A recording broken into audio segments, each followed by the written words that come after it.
Hey guys, FilthyRobot here, back with the Arumba, continuing our tutorial campaign, finally talking about vassalization. Kind of neat. Yes, very exciting.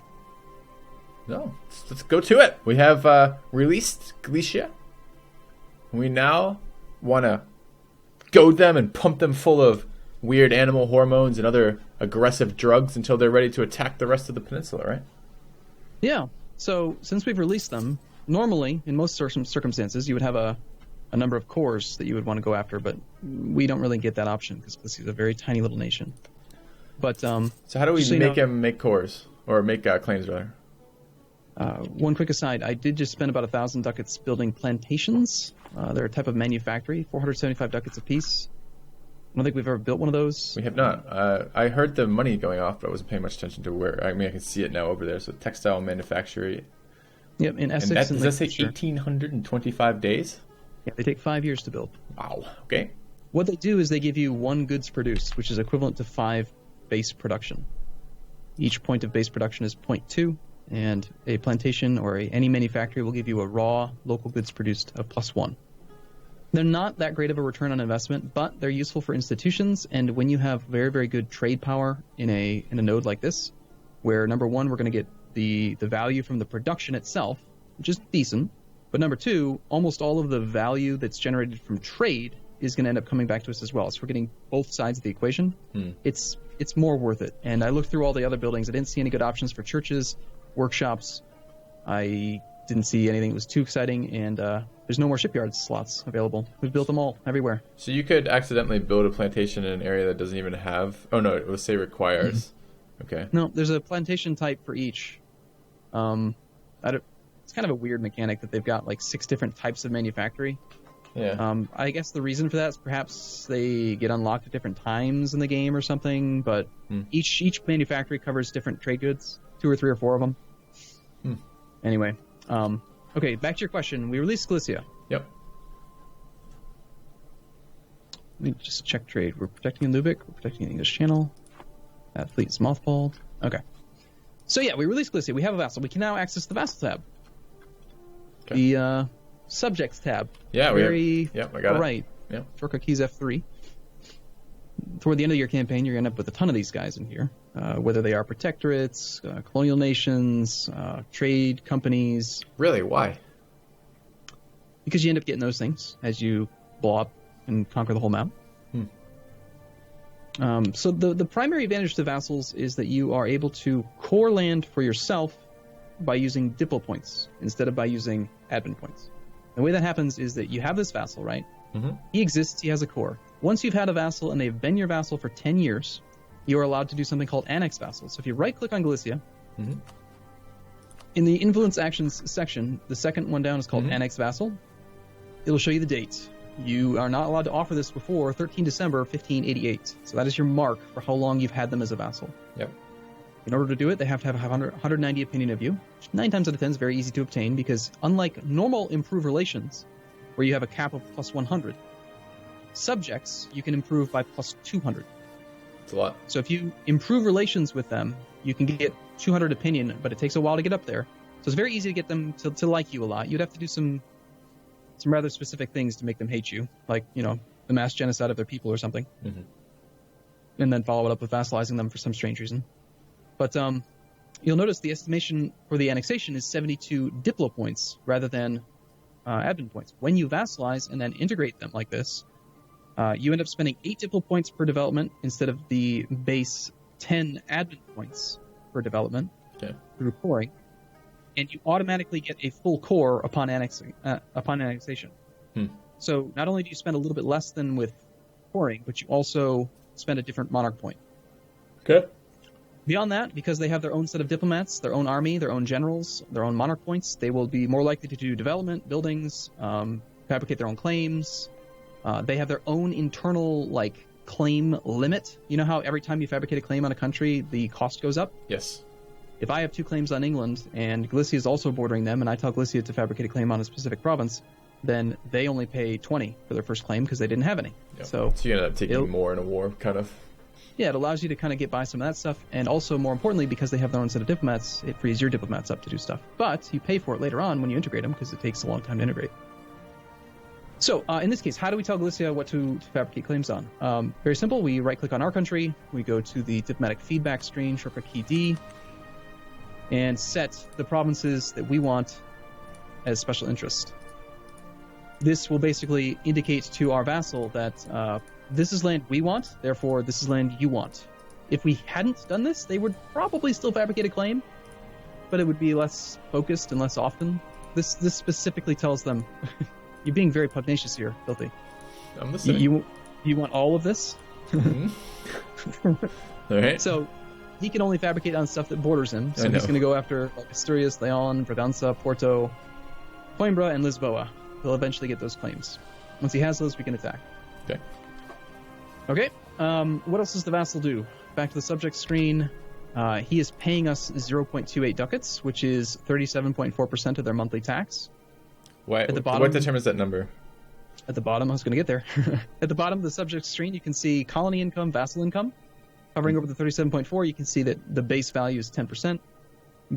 Our government type gives us a bonus to 25%, and our high legitimacy gives 2.4% increase. Annoyingly, vassals only give you 37.4% of their income, tax income. They don't give you any of their production or any of their trade, so only their actual. So that's a pretty small number then, all the time. Yeah, you don't really get much from them. You can see more information about Galicia by clicking on him in the list. You can see his income, his total development, his current manpower, his sailors. Haha. Why don't I see sailors on there? No, I don't see sailors at all. Really? I just see legitimacy. Oh, it does say sailors. It says sailors 0. Never mind. Yeah. Okay. Seems a weird one to have in there. Top priority sailor information. A lot of his numbers, we need to go 1 month before they get updated, like income, expenses, and stuff. The focuses allow you to kind of influence how the vassal will interact when he's in war. You can tell him to follow your army, go try to siege down provinces on his own, just stay in his own land and leave the war alone, etc. And then you have these other interactions similar to estates, where you can do stuff with them. We are Reformed. He got released as Catholic. He was released as Catholic because more than 50% of the cores that were released had Catholic as the dominant religion. Galicia was owned by Spain. Spain is Catholic, ergo Galicia is Catholic. So when we released him, he was released as Catholic. So he's the wrong religion. We could say, hey, you are Reformed now. If we did that, it would make him less happy. His liberty desire would go up by 50%, which would make him disloyal. He would no longer help us in wars, no longer pay us taxes, but he still is our vassal. And eventually that penalty would go away. Okay. We could tell him to embargo our rivals, which also makes him a little bit more desirous. Does the liberty desire always... Okay, if I mouse over it, it does say... Okay, so it will tick down sometimes and tick up in other cases, depending on what's going on. Mm-hmm. Okay. Yep. You can pay off their debt, you can grant them lands, you can grant them cores and claims. In this case, really the only thing I'd consider doing is enforcing religion, just so that they automatically turn that into a reformed area down there. Okay, do we wish to do that then? Yeah, sure. Why not? Okay. So when you enforce religion, his liberty desire is going to go up by 50%. Yeah. When you hover over, now you see we have a rebellious vassal. Yeah. That red alert. He's at 51% liberty desire, and when you hover over it in the subject screen, you can see the breakdown of how he got there. Their relative power gives him plus 2.9. His opinion of us gives minus 3, so 1/10 of his opinion. What'd you just do to... I didn't do anything. I didn't touch a thing. Well, it just went down by 5% already. Yeah, I know. And if the game is paused, how is it doing anything? It's because his opinion is actually 50 higher because it just updated vassal plus 50. So his opinion's showing as 30, but it's actually higher now. By interacting with him, we caused the game to do an update, and that's why it's... Yeah, so he's loyal again. Okay. Anyway, when he's disloyal, will he do anything different? Will we still honor everything? Well, it tells you right in the tooltip. He will no longer desire... He will no longer... No, actually, it doesn't tell you what he'll do. He won't help you in war, so his army will just sit around doing nothing. He will not help you, even if it's for his own claims. He'll just sit there. Okay. He will pay no taxes to you. And he will potentially seek out allies for support independence. Remember when Sweden wanted independence from Denmark? He'll try to do that. He'll try to find people to help him get freedom. The enforced religion plus 50% is going to tick down at 0.1% every month. Okay. So we improve relations with him, we sit around, and that's about it. Okay. Let's go ahead and, unpause. Yep. Time goes by or something. That's good. As a naval power, we must have a big enough fleet. We need more heavies, apparently. Oh, that's right. I sank them all again, didn't I? Yes. You're teaching me how to lose naval wars. we beat the crap out of Spain, and that's all that matters. Okay.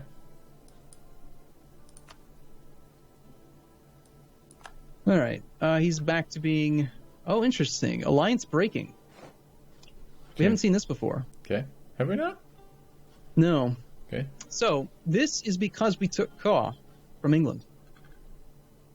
Oh, our alliance breaking.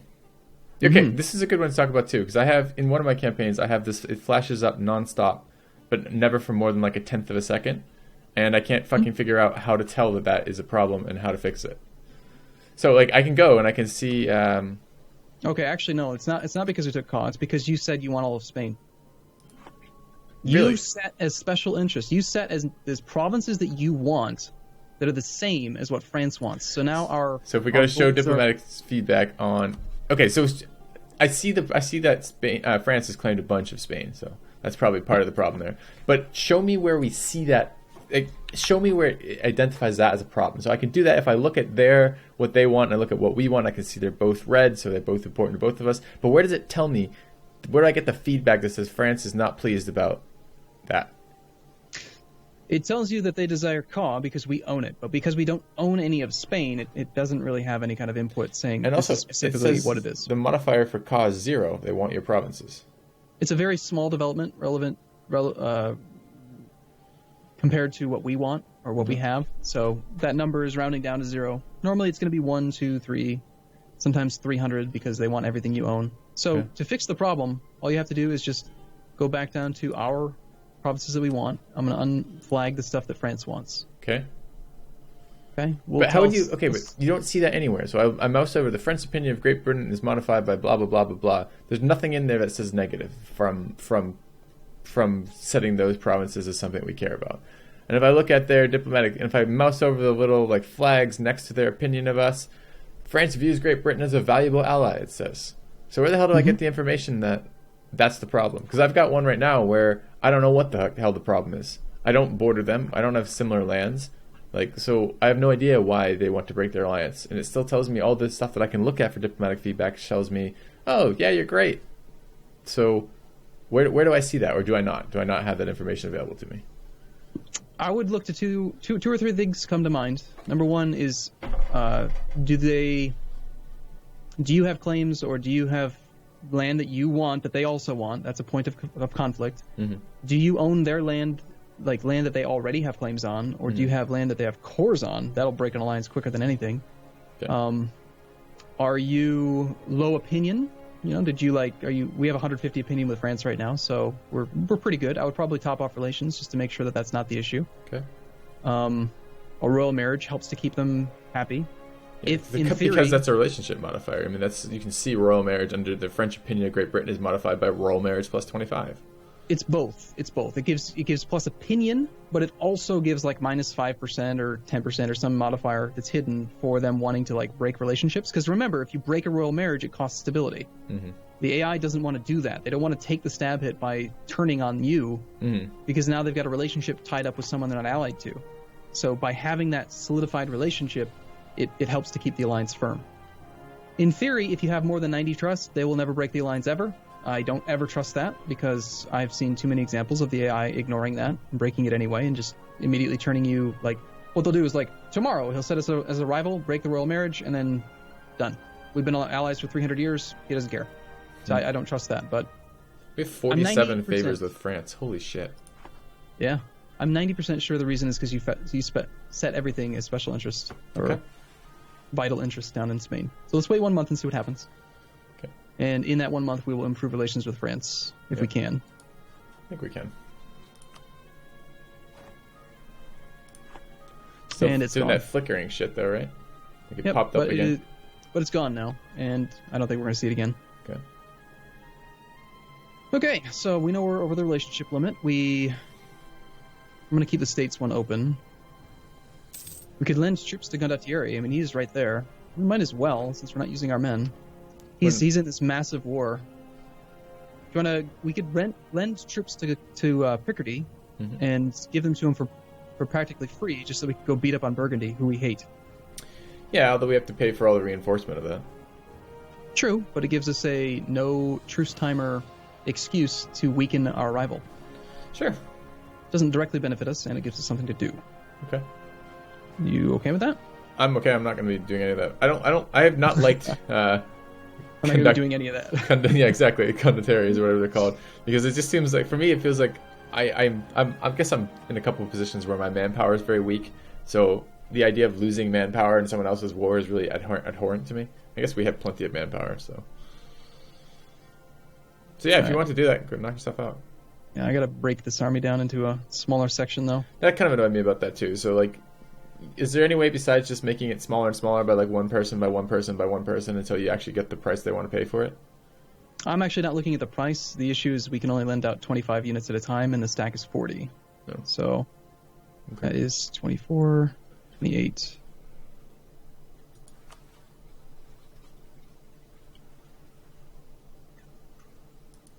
All right, I have a stack for them, and I've forgotten all about our leaders. We have a 4-4. Yeah. You've been exploring, I see. We'll take the 3-6. It's a 4-5. The Conquistador is a 4-5. Okay. That's not bad. Can't have him. He's making maps, but Yeah, I don't actually want him. I just want to lend troops to this guy so we can just go weaken our rival. okay. I mean, they are paying us some. It's not a huge amount, but it's enough that we're actually profiting by having the army lent out. Until we have to reinforce. So I raised maintenance because on the army because we had someone join the coalition, which made me think that they thought we were weak. When people join the coalition, they're very likely to.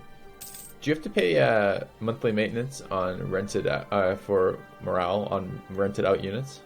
Yes. Yeah, okay. So that's even less of a good deal than it initially sounds like. Yeah, but they give you the 18 months up front, and then after the 18 months, they give you the stipend, which covers the cost. You're still paying less. You're always paying less. Yeah, we are seeing that flickering here again. It's probably related to taking Ka and the contested borders down in Spain. Damn, I wish there's some indicator so I could have that, like, figure out what I need to adjust, because it's just popping up all the time doesn't really tell us all that much, you know? Yeah. Oh, hey, we have no focus turned on right now with 35 fervor. Probably trade focus would be good. Sure.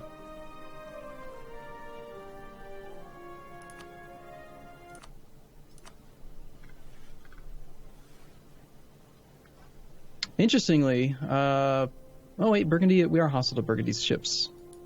Thinking that we weren't for a second. Well, they're not going to ever attack our ships, right? Even if we have the units we load out to them? Yeah, actually they could. They could? How can they attack our ships when we're not at war with them? Because we're hostile to them via the condottieri aggressing. Can they attack our other army? The non-condottieri? No. I'm not even sure, actually, if they could fight our ships, because they're showing as hostile in the Helagoland Bight. They show as yellow there. Yeah, yellow's hostile. It's like a temporary. They're not red because we're not at war. They're yellow or orangish because we are hostile. They would be gray if they were neutral. So, yeah, our ships are protecting trade in that province, but they're sitting in one sea tile, which is really weird. Oh, there's the coalition war. Okay, so we just rented out troops. Yeah. All right, who's attacking us? I guess I'll go have a look. Hold on. It's like a third of Europe. That's not much. Look at how much we have on our side compared to their side. It's pathetic. They shouldn't have done that. It's a bad idea. France got caught in. Yeah, okay. I'm going to unmothball the ships, and we do need to make some more ships. I need to queue up some more heavies so we can finish this mission. Yeah. Because, I mean, if you don't have enough heavies, what are you gonna sink every time you have a naval fight? I am going to continue to complain every single time we play that the whole some provinces being cheaper than others is a stupid mechanic. I thought you said that was getting changed at some point. Well, it had been this way, and then they got rid of it, and then they added it back again. And I think it was just poor thought, poor thinking to add it back again. Don't like it at all.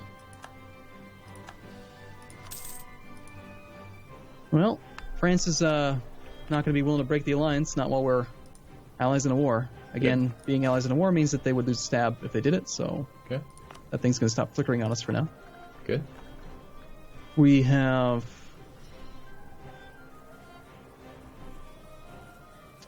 That's a rather sizable Burgundian army there. Bohemia's got a nice army running around over there too, but Bohemia's our army, our friends. Yeah, that 35k there. You gonna join that 2-stack and get baited in for the 40-stack? Nope. We're gonna sit here and wait. I want to keep the condottieri near the 16.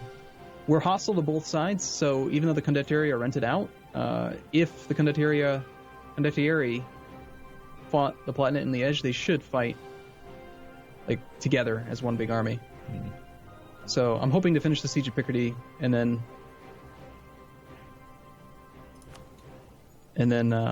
combine the armies up again so we have our nice 40 stack. Hey, you finished a province. Colonial nation. Colony. Should we talk about that? Yeah, sure. Should it be next episode? I suppose. We should also consider turning our forts on, by the way. Some of them. Yeah. The mainland forts, the island forts, do we need those? Probably not. Probably not. We have 5 out of 9 active. 1, 2, 3, 4. I mean, we have like no unrest in our primary territory. We could actually get rid of those forts if we don't want to pay for them, but sure, whatever. Anyway, okay, fine. You brought us in, so we'll cliffhanger the colonial nation discussion. It's not cliffhangering. This is going to be a discussion that takes a few minutes, I assume. Mm-hmm. All right. Well, next time then. See you in a bit. Thanks for watching.